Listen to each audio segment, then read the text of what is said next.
Yeboah, and I say Abna Yeboah for short. Like me, I'm in. So today I have with me this beautiful, fine lady from Ghana. So I would like her to tell us. So who is Rama? Well, so my name is Awurama Kena-Asiedu, and I'm the owner of Ramaplast and Ramaplast. We use African print, plastic waste such as pewter sachets and leather to do amazing bags and accessories. Okay, wow. So Rama, did you learn something in association with what you do now? That is the making of the bags. What you learned in school? No, in school I learned economics and statistics. I graduated from the University of Ghana, Legon, wow. with economics and statistics, which has nothing at all to do with sewing of bag or doing of creative stuff. But after school, I decided to learn it full time. I was doing this right from uni, in level 200 precisely, but after school, I decided I needed to take it a notch higher. Okay, so did you go into like a fashion school to learn this, or it's just a flair? You just had a flair and you started doing it? Initially, when I started, it was mainly with the wrapping of bags, and with the wrapping of bags, I got the concept of bag making. I couldn't really pinpoint exactly what goes into it, but I got the idea. And over the years of working with different people, I observed and then found out some secrets that they use. But after school, I decided to go for the actual tuition. I went to Ramaplast, which is a fashion school located at Awoshi, to learn fashion designing and craft making. Wow. So has it been worth it, deviating from your studies or your majors in school and then deviating from that to fashion? Has it been worth it? It's been totally worth it, I must say. Even though it's quite a deviation, I think it's good. At least now I have variety of skills. I can say I'm an economist, I can say I'm a statistician, I can say that I can sew bags, and for me, I think that's what life should be about. Life should be about learning new things, exploring, and you never know which one exactly would bring you some good fame and some good money. Yeah. So how long has it been since you started Ramaplast? I started Ramaplast in 2013 back in University of Ghana. Yes, but then it was mainly retailing from other vendors and then selling. And then after school, I went into fashion design. Like I said, that was mainly for dressmaking. So I can sew dresses. I just hardly use them. Wow. So that was what Ramaplast was for. Okay. And then I also went to some other artisans who are into bag making to learn the bag making craft itself. So now I can sew. I can sew bags. I can sew dresses, and I have some certificates as well. So okay. So how long has Ramaplast been in the industry? It's been almost 8 years. Wow. Because from 2013 till 2021, so yeah. That's 8 years. 8 years. Wow. Yes. Well done. Thank you. Well done. Okay, so Ramaplast, what other brands have you added to that, or is it mainly about bags making? Well, we are diversifying into other things, but then we are trying to let everything be centered around the bag making. So a new brand we added is Ramaplast, and then Ramaplast is also about bag making, but then this time around what we do is we add a plastic waste to the whole bag making process. Okay. That is the major difference between that. So moving back to your first bag, do you have like an item that you can show to us, like this is like the first bag that you made actually? Oh yeah, I have some of them, not exactly the first bag, but I have, I think yes. So this here is a piece from my very first collection. It was actually a wrap bag, so if you look inside, you see that it's an incomplete work. I just used to rock this on campus. I used to wear it just so people will know I sell at campus and stuff. Okay. When you order and I can't do it, then I look for the actual people who can do it and give it to them. That's what I used to do. But then, so yes, this was a wrap piece, an incomplete one, but now we do complete bags. That's the plus. Yeah. Okay, so about the Ramaplast, what brought that initiative? Like, working with plastic to make bags. That is very innovative, guys. Thank you. So the thing is, if you be true to ourselves, plastic waste is a major problem in Ghana. Yeah. And for me, I have always said that I don't want to be known as just a bag making company. Yeah. I want to be an eco-friendly bag making company. I think that title changes a lot of things. It changes the way you think and the way you process your whole production process. Yeah. And in thinking through that along those lines, it led to Ramaplast. And also June 3rd, if you remember, we had some serious flooding issue in Ghana. Yeah. And at Circle. Exactly. And all those incidents just got me thinking of how exactly I could help the situation, because we realized that plastic waste was the main problem, the main issue that led to the whole flooding, because apparently some of the major rivers and water streams were choked. Yeah. So I asked myself, how would the world be, how would Ghana be if we're all recycling these plastic waste that are causing people to die, causing flooding, I mean, taking over our space. And so that led to Ramaplast. Wow. So do you have like a piece to show us? Yes. So what you're talking about? I did well to line up a couple of bags just to show to you guys. So this is how it looks like. Wow. Guys, this is pure water. If you've been in Ghana, you know pure water. This is pure water bag. Pure water. Yeah. Wow. So we just do the normal bags, but then the difference now is we line it with the water sachets. And what it actually does is it makes the bags highly waterproof. Plastic wastes are very, very waterproof, and it takes a long time for them to decompose. So you can imagine the lifespan of these kind of bags. Yeah. And then I saw like through my research, I saw your page that you give these out to children. Yes. So that is our social enterprise. So what we do is that for every purchase you make at Rama Food, 5% of all profits goes into Ramaplast. That is a side grant and funding that we hope to receive from Ramaplast. But if those don't come, we just use our profits from Rama Food to support this agenda. Yes, so that's what we've been doing over the course of 1 year. Ramaplast is 2019. 2019. So, okay. Yes. Wow. So that's wow. I'm so amazed, guys. Thank you. Wow. So where do you hope to take these Ramaplast? Where do you hope to take them? Is it going to be just making waterproof bags and then giving them out as a social enterprise, or you want to make something else out of it? I think with the course of time, I would research more into the use of plastic waste. I believe plastic waste can be used for so many things. I have just discovered that it can be used for bags, but I'm sure there are other brilliant ideas that plastic waste can be used for, and I'll just have to find a way to incorporate that into my business model to make it a success. So for the plastic waste, I think it's here to stay, so Ramaplast is here to stay as well. Okay, so I saw a pageant on the Ramaplast page. Okay. What is it about, the pageant? Okay, so that was the signing of ambassadors. Okay. What we were aiming to do was to get regional hubs for Ramaplast. So these girls are Ghana's most beautiful ladies. Ghana's most beautiful is a pageant in Ghana where the ladies represent a particular region in Ghana. Yes. So we believe that these girls have already done their groundwork and have all the necessary networks with their various regions. So what we hope to do was to network with them, and then through their network, we'll also be able to establish regional hubs in each of these regions. Now the regional hubs were supposed to be collection centers and then training centers. So what we're going to do at these regional hubs was, if you have plastic waste, instead of going to throw it away, you bring it to the regional hub, you purchase it, and then we give you money. Wow. So it's going to be sold, it was going to be bought in exchange for money. And then for those that were interested in working, before we get to this process, we need to collect the plastic waste, we wash them, we disinfect them, and we stitch them up before we do the final bags.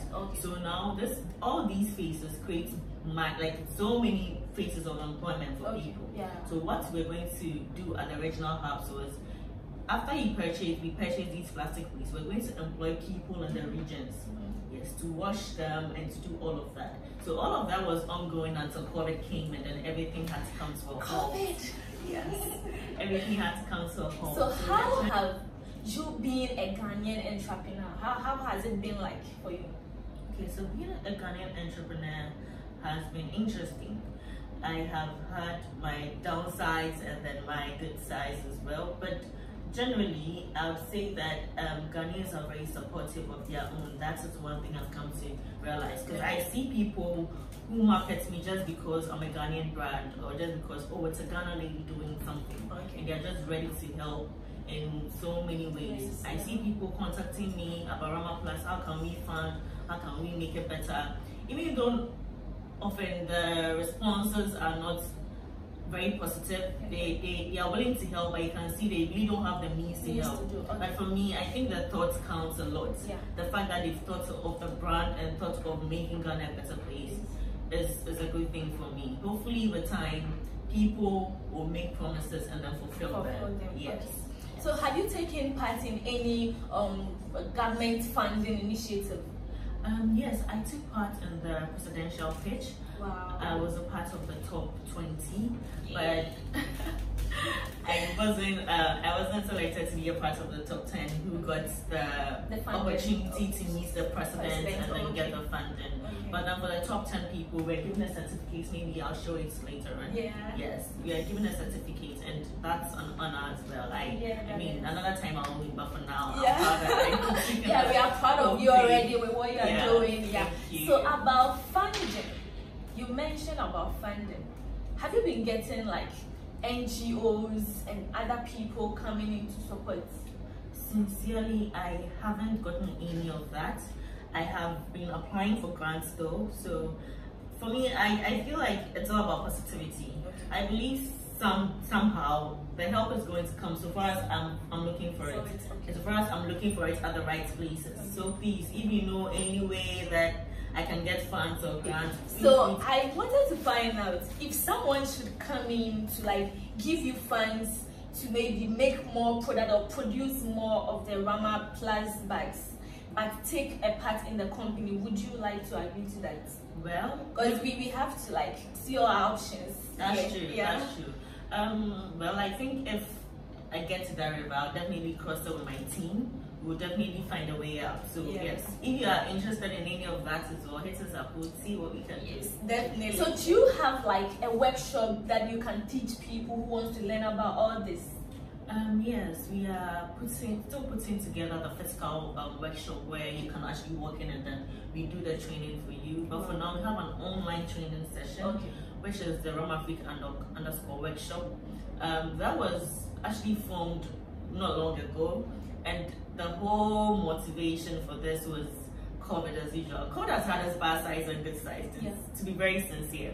So during COVID, most of my friends hit me up and they're like, we've lost our jobs, we've been laid off, they said we should go home, they'll call us later on, you know, all of those things. And I felt if there's one thing that nobody can take away from you, that's a skill.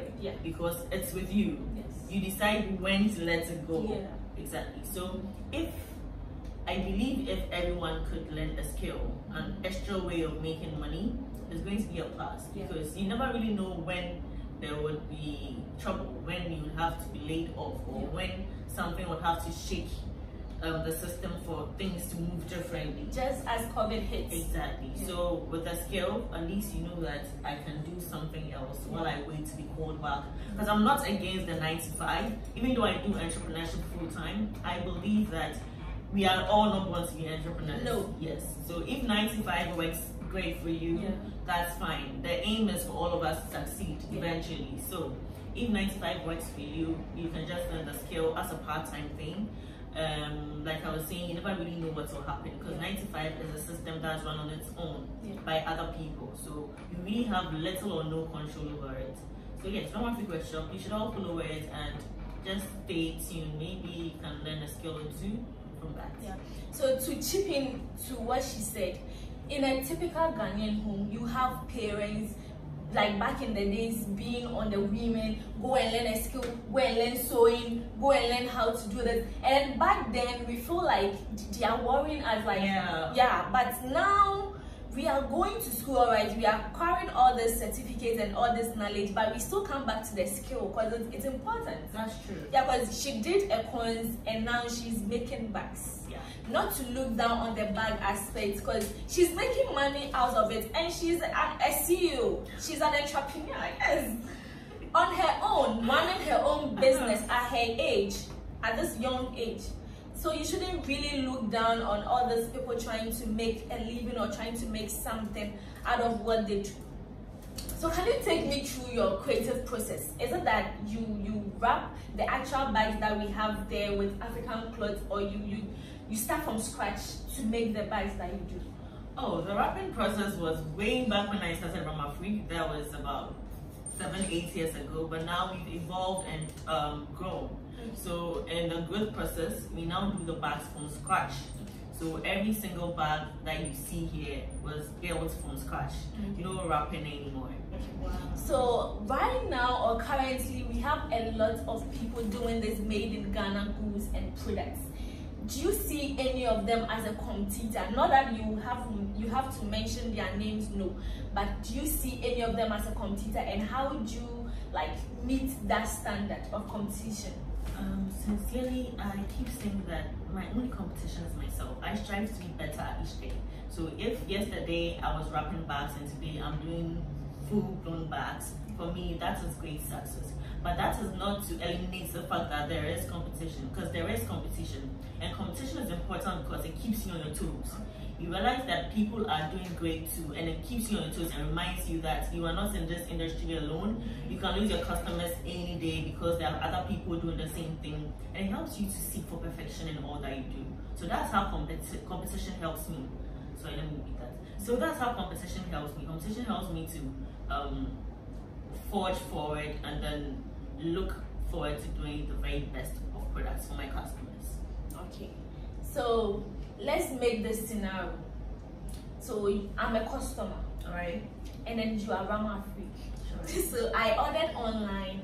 That's a typical Ghanaian customer. Okay. I ordered online. You gave me 2 to 3 days. Okay. And let's say you had an issue on your part and you couldn't deliver within 2 to 3 days. You called, or I called, let's say I called to check up within these 2 to 3 days to check on my products. And then you told me you couldn't make it happen. And then I didn't let you even explain, and I start shouting and getting angry and all that. And then I hung up. You called back, I didn't pick. How would you approach such, or how do you deal with such a customer to get them to buy from you again? For me, firstly, what I do is to make sure that whatever it is that they ordered, I get it done, and then done too well that you have no question, because it will be very annoying that you deliver late and then you deliver goods that are not right at the same time. And secondly, I believe that the growth of every business is based on their customers. So since the person, you're talking about someone who ordered online, so now if the person has hung up and is not ready to call back or is not ready to talk, I think one of the easiest ways to go back to talking to them is online, the platform they ordered from. I could just inbox them and go like, sorry. But actually what we do, or we try our possible best to do, is to meet deadlines, because you never really know why the person gave you 2 days. Maybe the person wanted to travel or something. So we do our very best to meet deadlines. Sometimes situations go beyond control. So let me give you an example. So last year we had a very great customer who wanted to do over 250 bags. That was a very good deal. We're very excited about it. So what happened was that he ordered his bags online and hoped to come to Ghana in 2 months' time for them. He came to Ghana before the 2 months, and he was hoping that we would have been done with everything by then. But then we had put together our production process such that we were going to be done in 2 months' time, not before 2 months. So he came around and we showed him some of the things that we had already done. He was excited about the production, and he called us back later on that due to COVID, he's been told that he has to change his flights and then go back earlier and all of that. But then he had an encounter with a different vendor.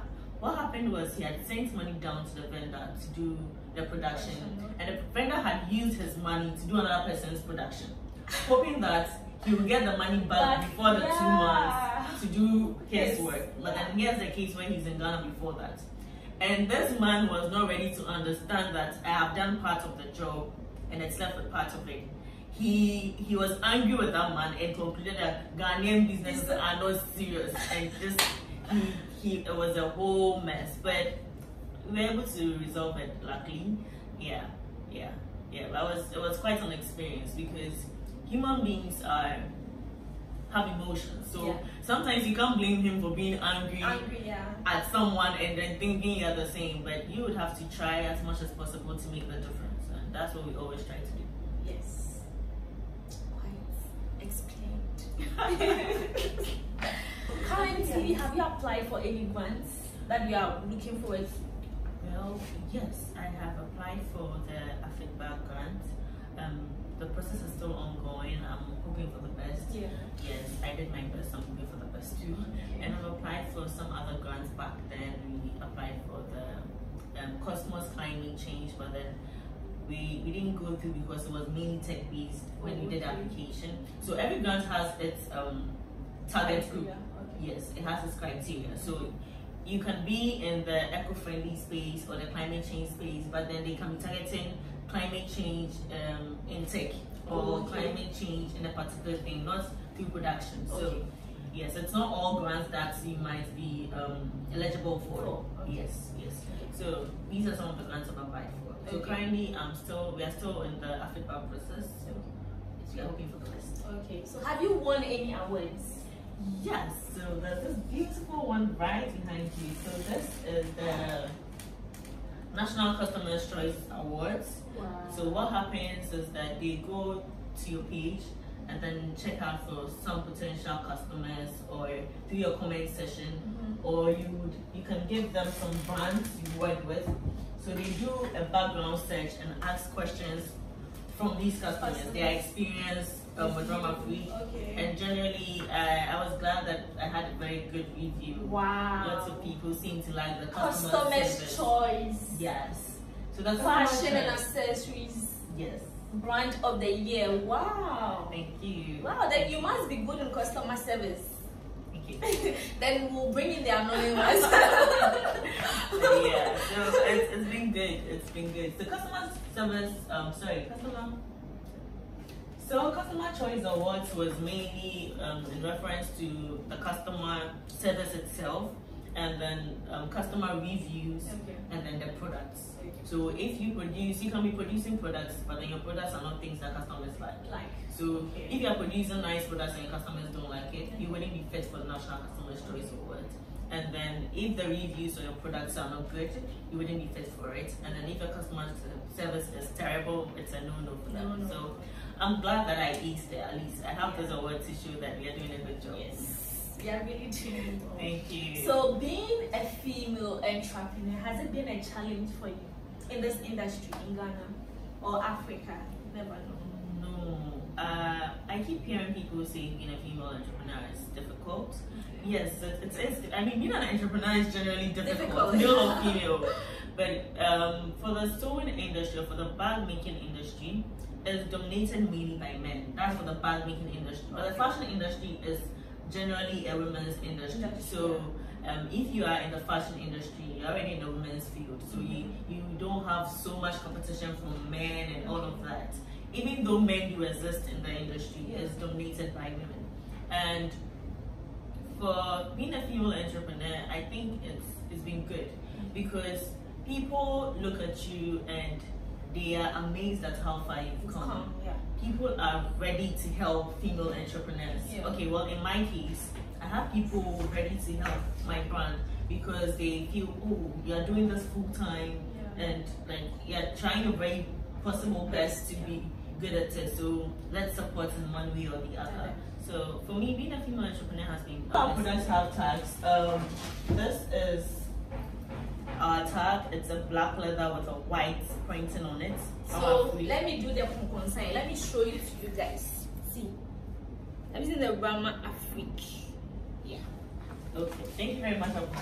Yes. So that is our brand.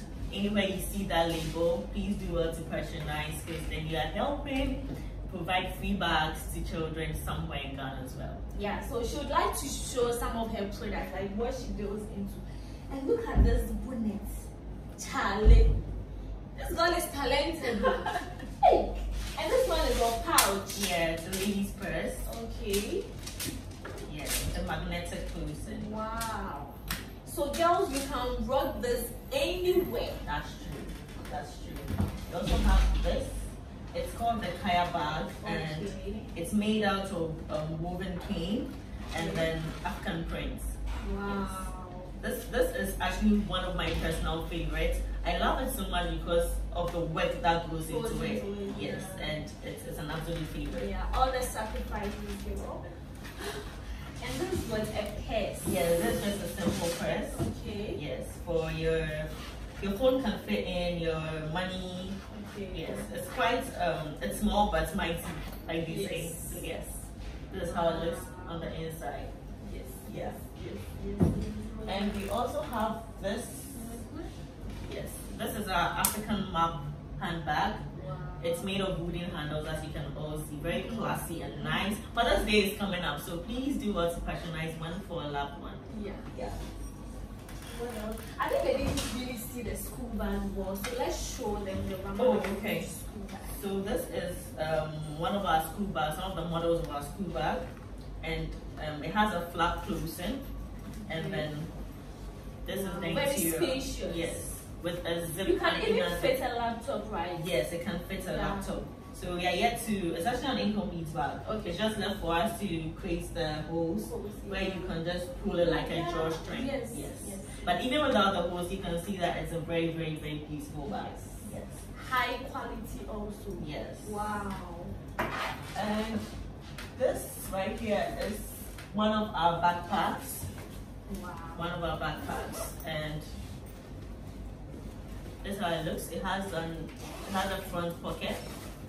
So it's not, the zip is not there for just decoration. Someone asked that in my DM one time. It's actually a pocket. So you can put this is the interior of it. You can put your laptop bag inside, your files. And it's very, very spacious. So if you are going to school or you want to pack up and go anywhere, it's one of the bags that you can even on a trip you can use this bag. Exactly. It's so nice. Exactly. And the straps are adjustable and then foamy, so you wouldn't have any problem when you rock them. These tote bags, they can be made in any size. That's the plus of working with us. We do customization. So if you have a particular bag you want or a particular size of an already existing bag you want, you can just tell us, we'll get it done for you. So this is our status queen bag. It's just 30 cedis. If you're a queen, please, you need one. Yes. And also, this is our customized bags. We do bags for brands as well. This is for GIZ. We did a simple laptop pouch for them. We've also worked with, so this was also another file we did for Seed Production Division, Cocoa Board. Wow. So if you want any customized products for your company as well, we are the go-to guys. Please come to us. Yeah. And we have this laptop bag, an inner zip, a front zip as well. So yes, this is for the guys, for the ladies, unisex. Yeah. What else have I not shown to you guys? Yes. Okay. So there's this as well. So this right here is called the Peplum Belt. Okay. I think I do so many things I don't advertise on my page. I should start. Because of my 1 year training in the fashion design, I can do some stuff related to sewing of actual outfits. So maybe I should start advertising. So there's a beautiful Peplum Belt. I wish I could stand up and show you guys how it's run. Maybe I'll take a picture of it later on. The beautiful wall hanging you see there was actually made by us. It's made with fabric. And that's what we hope to do with the Ramaplast workshop. We'll be giving you DIYs that can help you make extra money. This wall hanging is beautiful. You can actually sell it to anybody, or you can give it out as a gift to loved ones. So yes, follow our Ramaplast_workshop page for more DIYs. Okay. So where do you see Ramaplast in the next 10 years? Or Our 5-year plan. So in the next 5 years, what we hope to do is to have opened a training center where you can walk in and get actual training for this bag craft. We also we are also working on this one student Ramaplast bag agenda, so that in the next 5 years, every student would at least have one Ramaplast bag. What Ramaplast bag does is not just provide them with bags, we are going to imbibe in them a sense of culture. So this part is the Kintu part. We usually use African prints mainly, so that the people who use them would be associated with Africa naturally. And then with the use of the plastic waste on the inside, these children get to learn visually that plastic waste are important. Because most children just drink water and the next thing they throw it away. Yes, but if they have a bag that tells them or shows them that, oh, this water sachets can be used, they will understand the recycling process better. So that is one of our hopes. And also, unemployment rates in Ghana is very high. In the next 5 years, we are hoping to expand a lot and employ a lot more people. Currently, we are directly and indirectly employing about 135 to 147 people. Yes, through the Ramaplast project, from the people who drive the trucks to the people who collect the waste, to the people who sew. Yes, so all these are ways of creating decent sources of income for people. So that is our plan, and we believe that eventually we will get there. Yeah. So you were talking about the regional hubs. Yes. So is it open to the local people as well, as in the women in the marketplace, to be collecting this waste plastics and then selling it to you people? Exactly. So that was the whole plan, was to get together the locals and then give them a source of income by buying their plastic waste.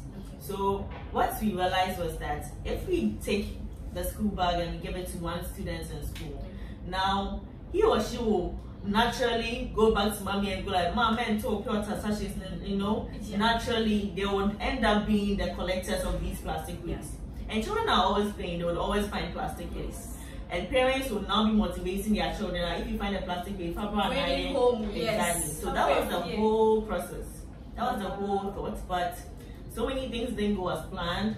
Funding wasn't adequate, and then, like I said, COVID also hit in. So.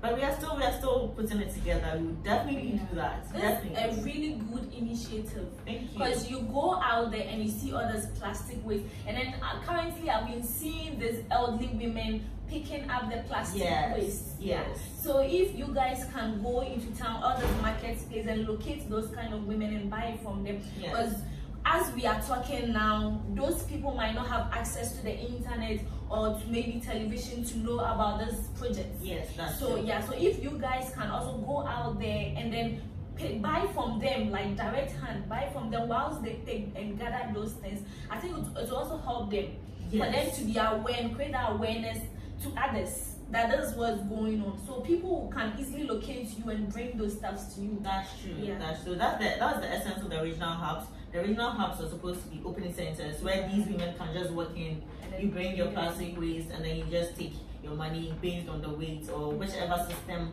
of payment and measuring that we would put together. Yes. What message do you have for upcoming entrepreneurs or those already in the business who are having difficulties? Because you've been in this business for 8 years, you've dealt with all this experience and you've triumphed over them. So I know you still have more battles to conquer, but currently I think you are good. Yeah. So what advice do you have for all these people? If you are, firstly, if you have decided to be an entrepreneur, I'd like to say congrats, because it's not an easy task. And also, it's a process. The whole entrepreneurship is a process. Success is a process. You don't just wake up and become great overnight. You must be ready to water your business till it grows.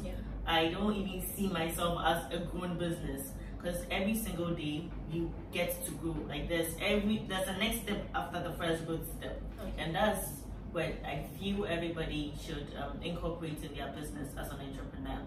Be kind to your customers, because the customers are the people that will take you far, and fish out for opportunities. There's so many opportunities around us that we might not even recognize, but if you are fishing out for opportunities, I'm sure you'll find them. Okay, so would you like to tell us your social media handles so that they can follow you and also patronize Ramaplast? Sure. So my Instagram handle is Ramaplast, and we have Ramaplast_workshop where we do the DIYs like the wall hanging here, and we also have Ramaplast GH all on Instagram. We also have a website which is www.ramaplast.com, and we have a Twitter page Ramaplast as well, and Facebook page Ramaplast. So please do want to follow us and patronize something. Thank you. Thank you so much for having me. Thank you for coming. Thank you. So guys, thank you so much for watching this video, and please help us by patronizing Made in Ghana goods, because these ladies are working herself and her team are working so hard to make it and then to push the name of Ghana out there. So please patronize her made in Ghana product, because they are quality. I've already patronized mine, so we are waiting for you. Yeah, I did a set of 3. So we are waiting for you also to patronize yours, so that we can push the name Rama Africa up there. Thank you. And support women in business. Bye. Thank you so much. Bye.